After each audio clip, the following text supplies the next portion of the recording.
I went to prison. What'd you go to prison for? Selling drugs, OC80s. Those will get you hooked like a son of a gun. So I was out on bail for 3 years. I started going back into my old ways, doing drugs, selling them just to get by, and then I got caught again. I had to detox in prison. I didn't sleep for at least 4 nights. It was scary. She was about 6 months pregnant. She was so sick, so dope sick, she had to go and get high. She kept missing the flights. I said, screw this. I got on a flight, flew to her, brought her on the airplane. Then I was addicted to opiates, perk 30s. That was my thing. So I know the feeling of, dope sick. It's just pain. Your bones are aching. Just think of when you're in the flu, you're stuck in bed. That's what it's like. No wonder they freaking keep going to get more. What it is, Brad Lee back again with another episode of Dropping Bombs. Today in the studio, folks, got a real treat for you. Victor Oliveira is in the house. The good boss. Victor the good boss. Why do people call you the good boss? Simply because I'm the good boss to my employees. I have my own business, and I treat them well. Why do you have 939,000 followers? Because I do all good things. There's no negative with what I do. I love helping people.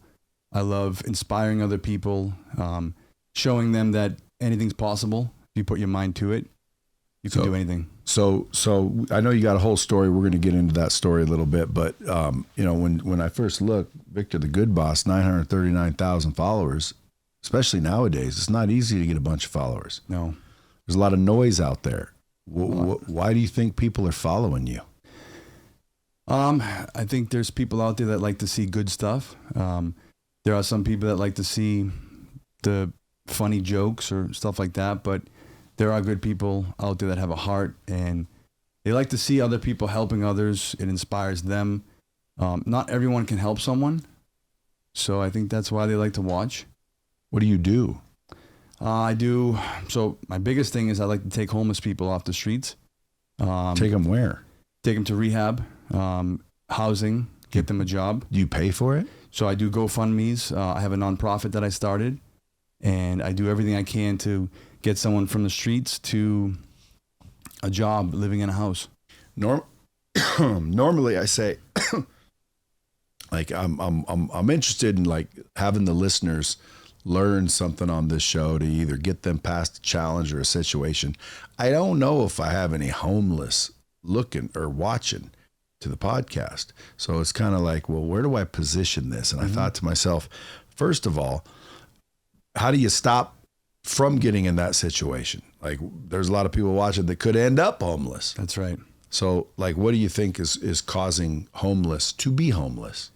Well, I think a lot of the world is a step away from becoming homeless. There's a lot of people that live paycheck to paycheck. I think maybe the lack of knowledge, the fear to start their own business. That's a bomb, by the way.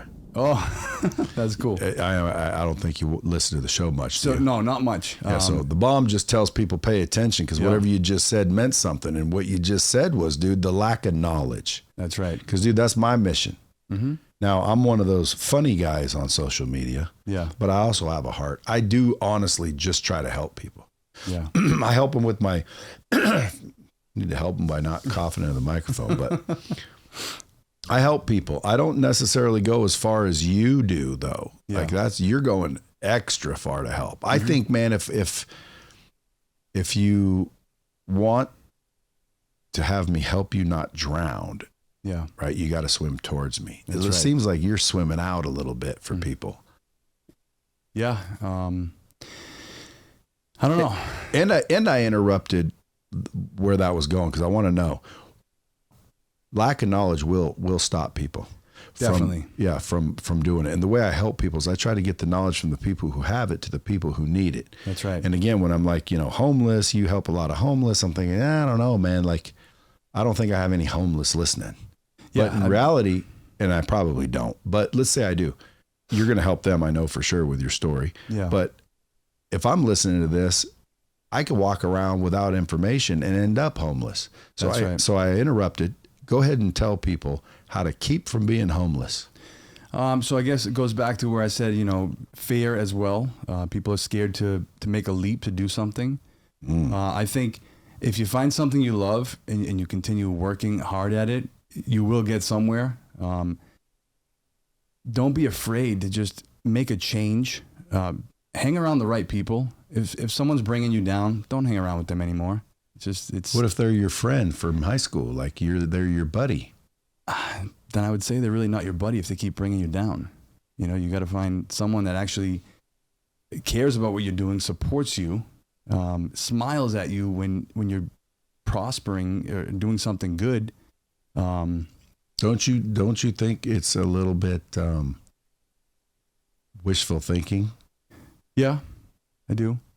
Because like you see, and I agree with everything you're saying, but and I'm almost saying it just so you can explain it to people. Because like I agree with you. Yeah. It seems obvious once you get to a certain point in life that like, look, they're not your friend if they're doing this, and this. But a lot of people are like, dude, I grew up with this guy. You know, you make it seem so easy. I'm just supposed to tell him to pound sand because he's not making any money and he's kind of a downer and he's, you know, pessimistic. What would you say to that? So I don't mean to just get rid of them. You know, just keep doing you. Don't put so much effort into something that's stopping you from your dream or being successful. You know, he could still be your friend, sure. You know, hey, what's up? You want to give me a call or you want to hang out sometimes? But if there's just too much negativity, you have to separate that or else you're not going to succeed. How do you do that? You need to be strong. That's for sure. I've been doing what I do for, 4 years now, and I've been as strong as I could. I've been through a lot, and I don't know.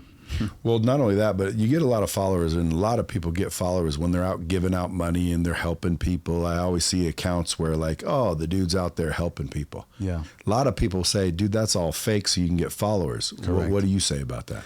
I say yes. There's a lot of people that are fake, that are doing this just for followers, just for money.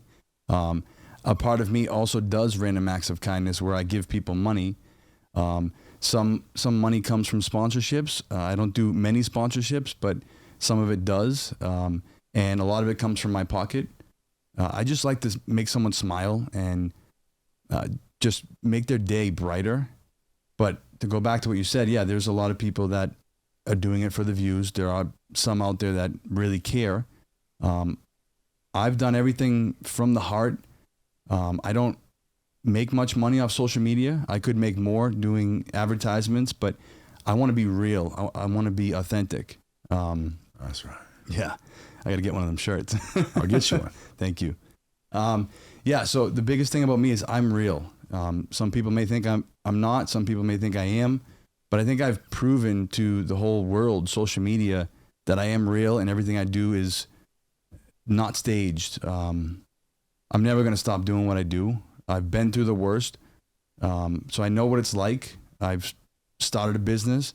I had to let it go because I went to prison. What'd you go to prison for? Selling drugs.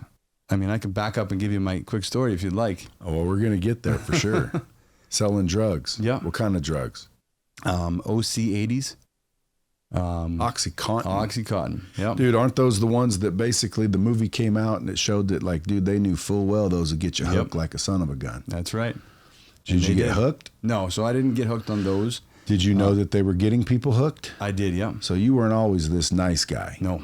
Well, yes, but I thought about money and I didn't care about other people. So I've always been nice, but sometimes I just don't think. And when I was younger, I definitely didn't think. So that's what I would say. I would say I was just young, dumb, careless, and eventually I grew up. Do you ever go back to the people you were selling drugs to and try to help them? I haven't had any encounters with someone because it was a while ago. How long ago? This was over, 13 years ago. In Boston? Yeah, in Boston. So you were just slinging pills. Yeah. And did you ever feel guilty?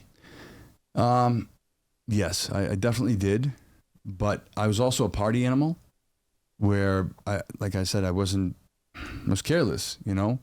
I would be doing coke almost every night. So I was addicted to drugs. Then I got into the perks and they were all my friends that I was selling to. So I didn't think it was anything bad. You know, we were all getting messed up together, partying. But why can't you go back and help them now? Because let's see. Were you taking the drugs too? You said no. I was, but not OC80s.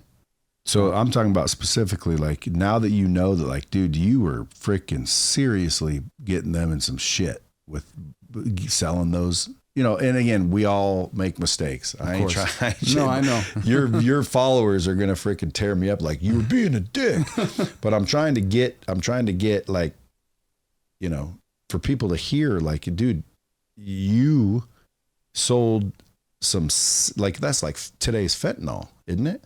Yeah, basically. Like fentanyl will kill you. Yeah. And then there's people out there intentionally doing it on their own. That's right. And there's people dealing it.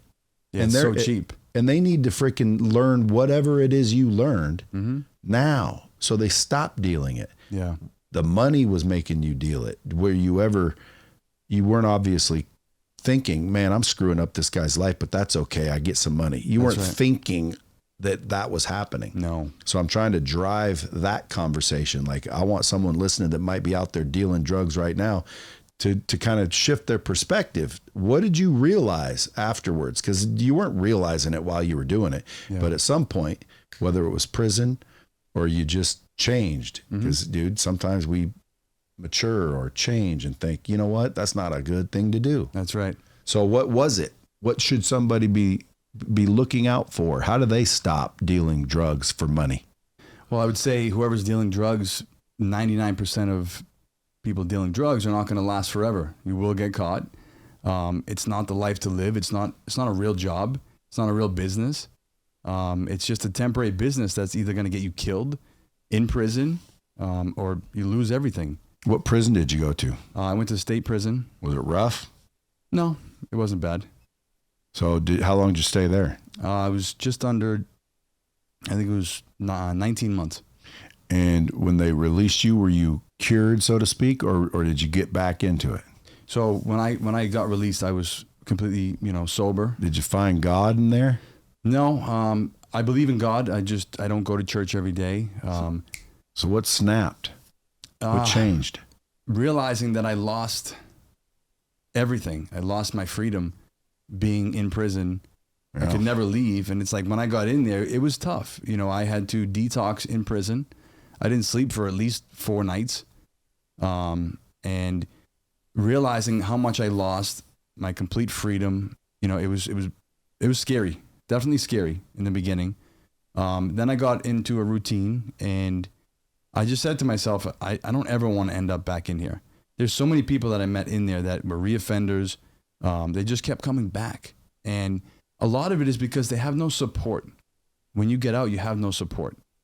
I had support. I have a great family, and I'm thankful for that. And before I went to prison, so I was out on bail for 3 years. Damn. Yeah, it was a long time. And I eventually forgot about, me going to prison, because I didn't think it was real. I thought I was going to beat the case, so I was doing good. I started a business out on bail, a landscaping business. And then I started going back into my old ways, doing drugs, selling them just to get by. And then I got caught again. On bail. Bail. Yeah. Eee. So then I went to court like the next day or whatever, and they said, lock him up, throw away the key. And that's when I realized, like, shit, this is real.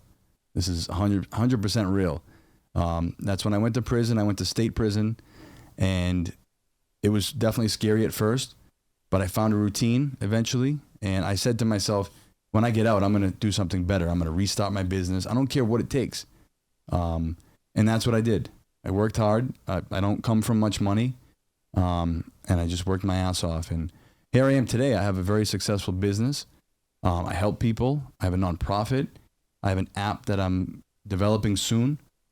That's going to really, I'm going to say it's going to change the world. I'm not going to say it might change the world. This is going to be an amazing app for everybody. What's it going to do? It's going to help people that are struggling, whether they are just coming out of prison, detox, treatment, someone that's just can't get by, that's, lives paycheck to paycheck. There's going to be, I can't talk too much about it, but... You don't want anybody stealing it. Correct. If someone tries to steal it, they don't have what I have. I have 6 million plus followers. You didn't look up my TikTok. Oh, you're bigger on TikTok? Oh, yeah. I have 3.8 million followers there. Dang, you got me beat. Yeah. So, when did you start that TikTok? I started the TikTok 2020, I think. Maybe 2021. Is it steadily climbing? Yeah, it's still See, climbing. mine stopped. Matter of fact, it started to decline. I'm like, damn, I better come out with a different message. They're tired of it. The algorithm's tough too. I've always thought about maybe going to help people because, I'm obviously, doing decent and, I do give back and whatnot, but like, I never really put it online because like, I just kind of give when I feel kind of the urge or the spirit, or I always say it's not me the one giving. I'm just the vehicle, which it's flowing. But I've always thought about like, let me go, save some homeless people or give some money away. But I don't think I'm as philanthropic as you because I'm not going to spend that much time doing it. Like, dude, you spend some time. Like when you pick someone off the street and try to help them, dude, that's it takes days. It's not a freaking, let me take 30 minutes and go help this dude. Yeah, it's full time. Yeah. So that's all you do. Yeah, and I run my business too. I have a landscape masonry business. Do you hire them there? So I have, but how's that worked out? It works out like this. I hire them when they get out of treatment, and then they end up going, they're in sober living, but most of the time they go into a different state. Most people I help, I send them to Florida, Jersey. To get out of their environment. Yeah, and that's what they need. The very first person I helped, he worked with me, for a few days before going to treatment. And then I sent him to Texas, and he just, started his life there, then came back, then went somewhere else. So I think it's for the better. Getting them out of their environment is better. So right now, where I'm at in life, I'd rather not employ them. I'd rather give them the assistance to, get out, focus on their sobriety, and get a job where they are. And that's what's happening. Do any of them relapse? Oh, yeah. Do you ever feel like, dude, you're a lost cause? I'm done. No. I never give up. Everyone that I've helped, they know that I do not just give up. Don't you think, though, that might be an actual problem? You're an enabler? So I don't enable by giving them money. I simply sit on the sidelines. If they want to relapse and go back to their old ways, I'm over here on the sidelines. I'm not going to be there feeding them, giving them money. That's not what I do. Because that is enablement. Correct. Yep. I've learned that the hard way. Yeah. Where like I try to help, but you think you're helping. You're not helping. No, not at all. You're actually hurting. That's right. 100%. So you got out of prison. You're like, okay, I'm flying straight. Because, dude, prison is enough to freaking get someone to wake up. Yeah. So you woke up. You got out of prison, you started working. At some point you said, man, I want to help people, or you just kind of felt. What was the first time? There was no camera on you, I'm sure. I guess my memory is bad, but I'd seen a homeless person, and I don't know if it was the first person. I think the very first person was sitting at a Walmart, and I was recording. I don't know why. The very first one?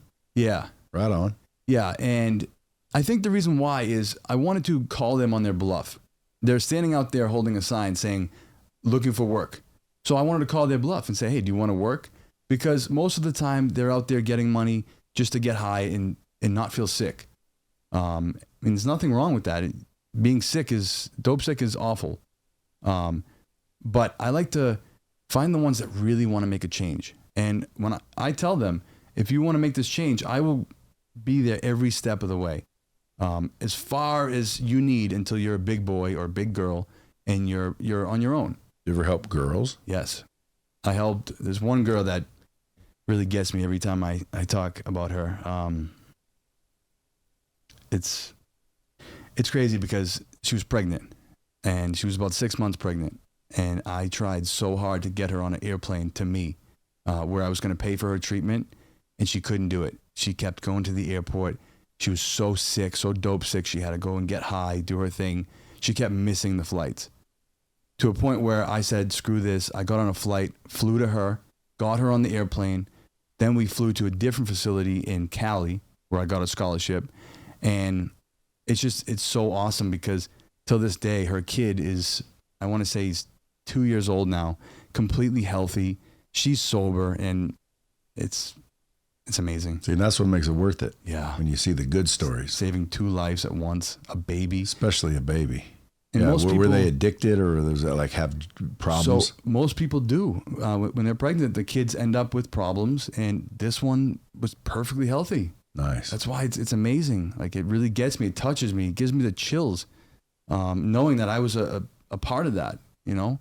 And she's not the only one. There's more than dozens of people that I've helped get clean and sober with what I've been doing. How do you identify them? If she was in another city, how'd you find her?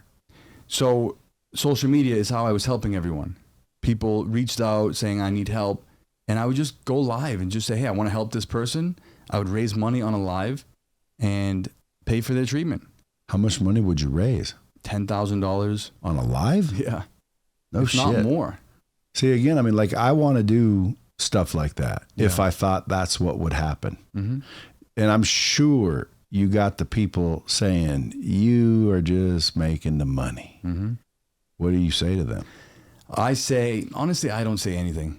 I just keep doing what I do and show. I don't take $1 from my nonprofit. I don't take a paycheck. I simply help everyone with the money that comes in. Everything has to be clear and transparent when you own a nonprofit. I don't know if you want to say own a nonprofit. When you have a nonprofit, you have to be transparent. When you do your taxes, it's for anyone to see. So yes, I could take a salary, but there's not enough money in there. The money that comes in just goes right out. It costs a lot to help someone. Yeah. You know, if I raise $15,000, I'll use Ryan, for example. Ryan was a homeless kid on the streets, and I got him off the streets, raised $15,000 for him, and got a scholarship for treatment. So that $15,000 allowed him to be clean and sober, money-free, worry-free of money for 6 months. And when you're just coming out of treatment and you have no money, first thing you want to do is just relapse. You know, you're so stressed out, you can't afford anything. Yeah. So I take that burden off people.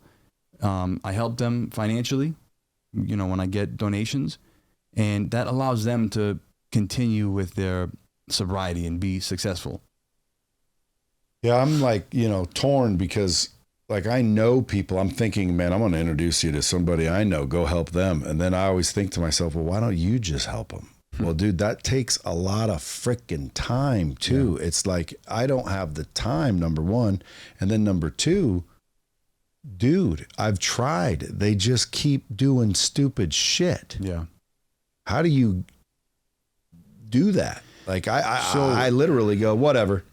Yeah. Like, that's why I say you're better than me because, dude, like, I'll help. But as soon as you're like acting a dipshit, you relapse once, dude, beat it. Yeah, that's a tough thing. And I have a great example. Like I just said, Ryan, he relapsed twice now so far, and he's clean now. But it doesn't happen on the first time for someone to get clean and sober. They will relapse. It's a great chance. Is it because you were a druggie? Were you ever addicted, or were you just a partier? I was a partier, but I was addicted. Physically, I was addicted to opiates, perk 30s. That was my thing. So I know the feeling of, you know, dope sick, not having the pills, that feeling in your body. It's awful. What does it feel like? It's just pain. It's like literal? What's that? Literal pain? Yeah. Literal pain. What's hurting? Your bones are aching. It's like you have the flu. Just think of when you're in the flu, you're stuck in bed. That's what it's like. No wonder they freaking keep going to get more. That's right. Because when they get more, they're fine. They're flying. They feel great. So that's why I know the feeling. And it's a great feeling. When you're high on drugs, it's a great feeling. So I totally get it. It sucks. When you're addicted, you're addicted. So, number one, if you guys want to follow this dude, Victor the Good Boss, a lot of you guys are already following this dude. I got you beat on Instagram, but not by much. I'm sure you're going to pass me there. TikTok, you got me beat by over 1 mil. So you guys probably are already following him. If you're not, Victor the Good Boss on both accounts. Yeah, every account, YouTube, everything. Yeah, and you can donate if you want. How do they donate? So I have a website. It's thegoodproject.us. There's a big donate button. There's also a mailing list, which is huge because the app that I can't really talk too much about, I'm going to release it only to people that subscribe to the email list in the beginning.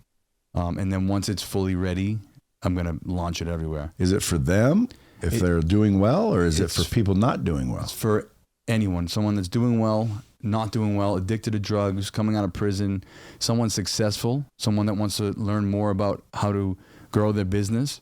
It's just to help literally anyone in this world.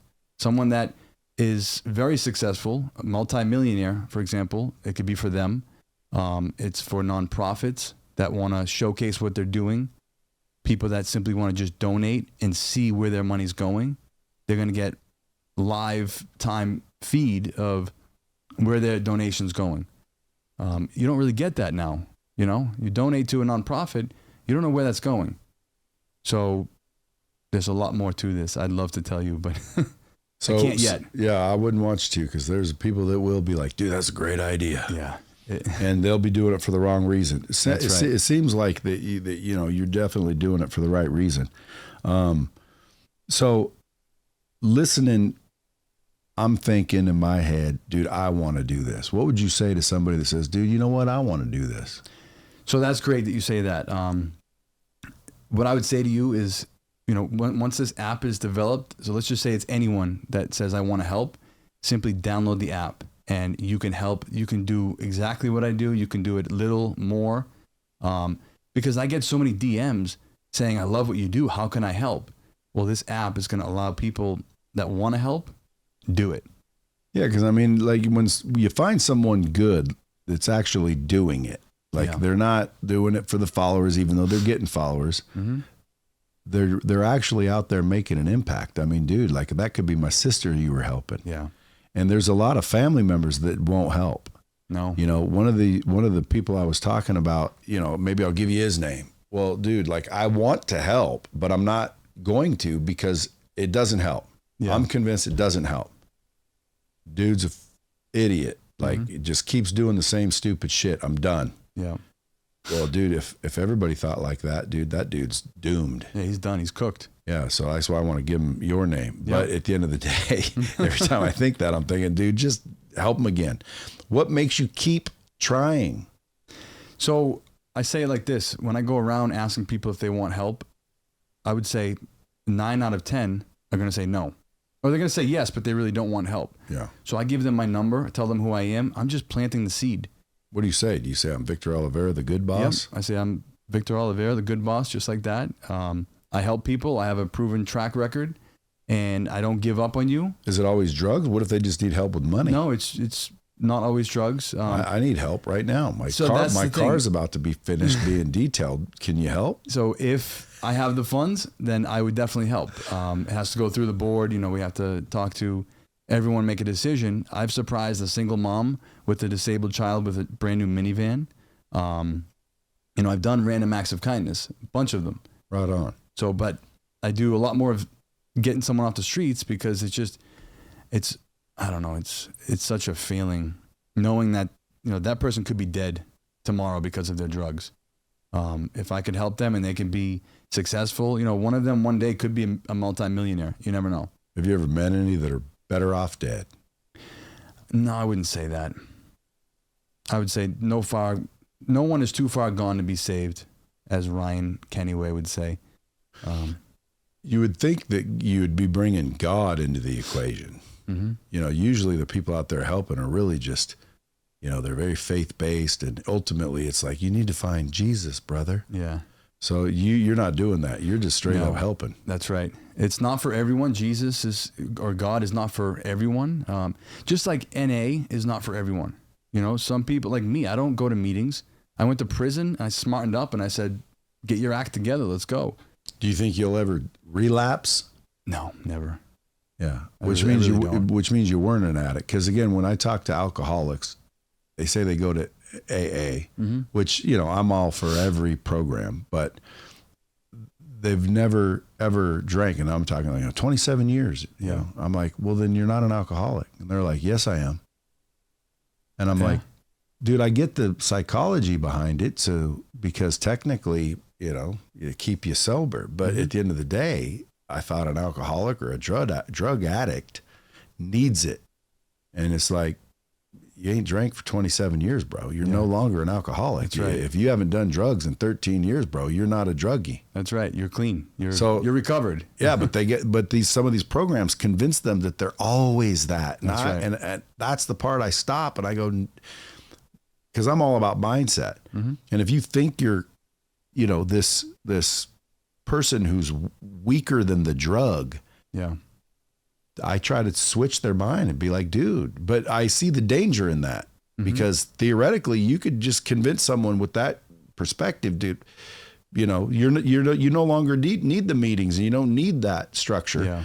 Bro, you're done. And they're like, yeah, I am done. I suppose I could have a drink. And then they go have a drink. And next thing you know, they're freaking, back at it. And it's like, that would be on me. So I just try to keep my mouth shut. But what do you think about the people that are teaching people that you're going to be this impaired, struggling person forever? You're never cured.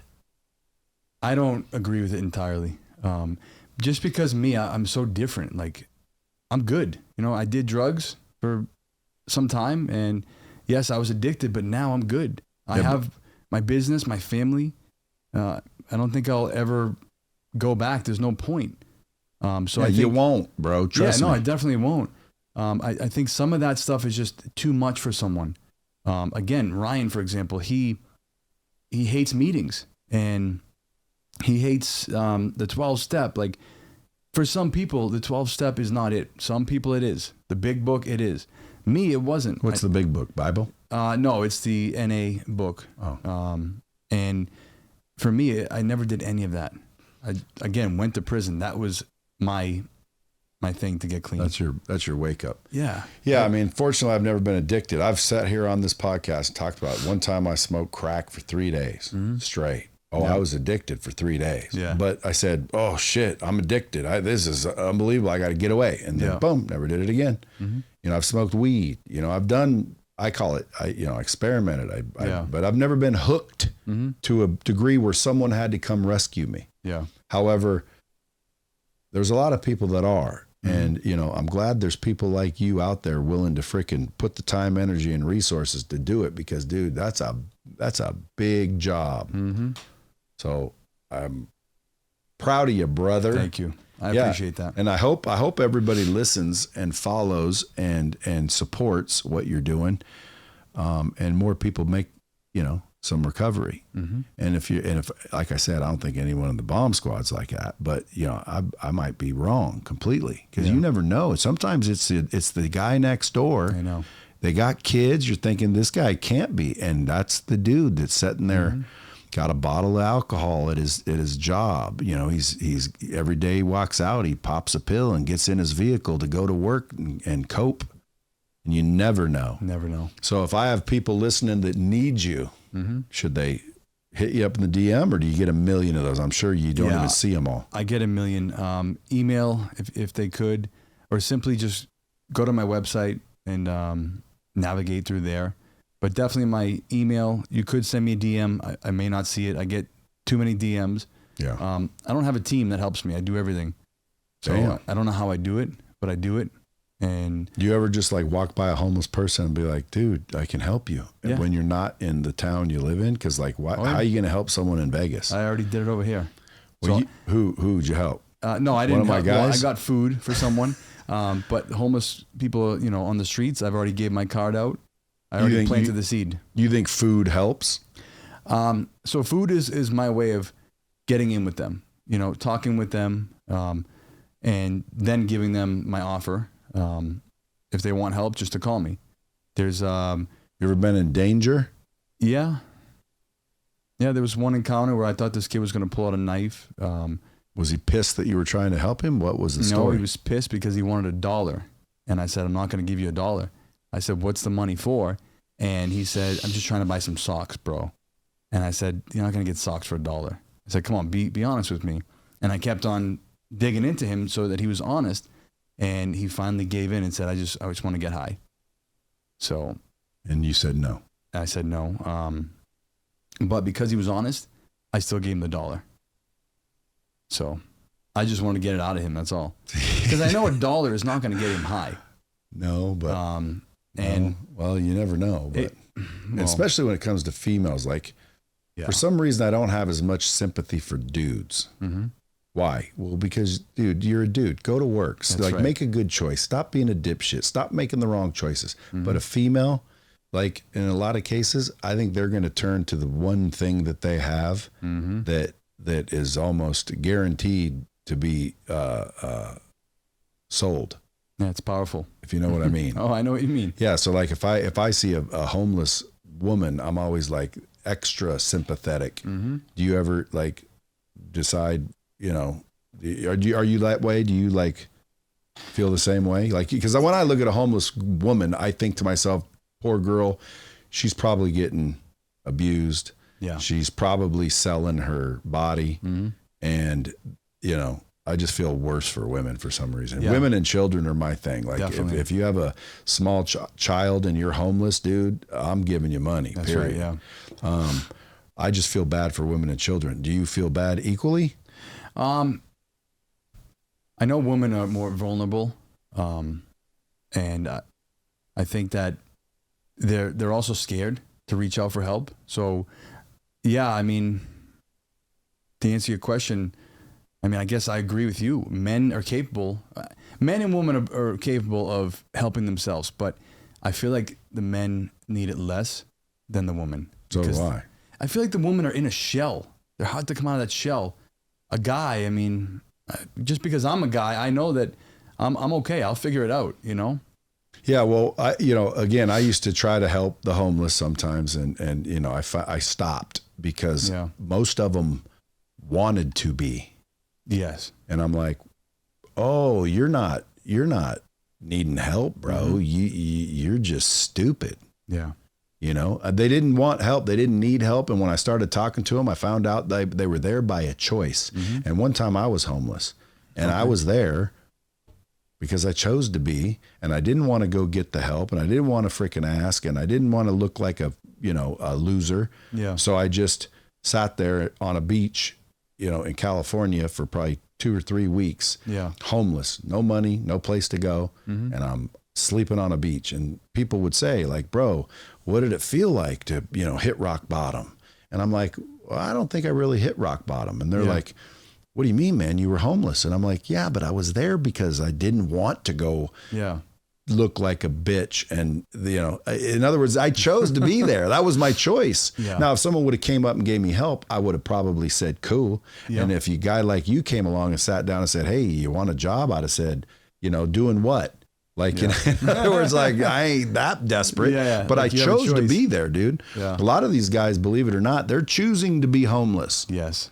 When you run into those, what do you do? So when I help people, I help the people that want to come off the streets. So I just ask them, I say, hey, do you want to come off the streets? If they say no, then I move on, you know? Do you say anything like, hey, suit yourself? I just say, call me when you're ready. That's it. You give them your number? Yep. How many of them call? Everyone my number. None. I mean, it's very few, you know, the amount of people that actually call me for help. It usually happens that day, you know, that like I can feel the person as I'm talking to them. Sometimes they start crying. They're like, oh, I don't want this life anymore. I just put more effort into them. Yeah. The ones that I can tell they just want to stay on the streets, I don't put as much effort. There's nothing wrong with that. I have to move on to find and help the next person that really wants it, you know? So, bro, you spend your whole day helping people, man. How can the Bomb Squad help you right now? By getting the word out there and supporting my mission, my cause. Anything helps. If it's not a donation, it's networking with someone that can help. Just getting together and just pulling the community together. And again, that's what this app is going to do. It's going to get everyone together doing good. Right on. Well, dude, listen, appreciate you coming in, by the way. Thank you. I appreciate you. Folks, if you don't want to help or you can't help, you can help by following him and sharing his post, because you might share it and find someone that can help. And by that, you're helping. Yep. So go help this dude, help other people, if nothing else. And while you're at it, help me. Okay. You'll give me a rating. you bastards. I get a bunch of freaking downloads, like a lot of downloads. And like, I only have like a couple thousand, reviews, and that boosts you up. So it's like, that's right. Help me, folks. Go out there, like, subscribe, share my shit too. But it's more than mine, his. Go follow this dude, Victor the Good Boss. I appreciate you, man. You're doing a good thing, and I know you know that, but I want to just tell you, good job. Appreciate you. Well, you got my review. And That's for sure. Thanks, man. And thanks for coming in. Next time you come through Vegas, dude, come back. I want to talk to you longer, but unfortunately, I got a freaking another thing, and I know you want to go help. So until next time, folks, keep it real. Thank you.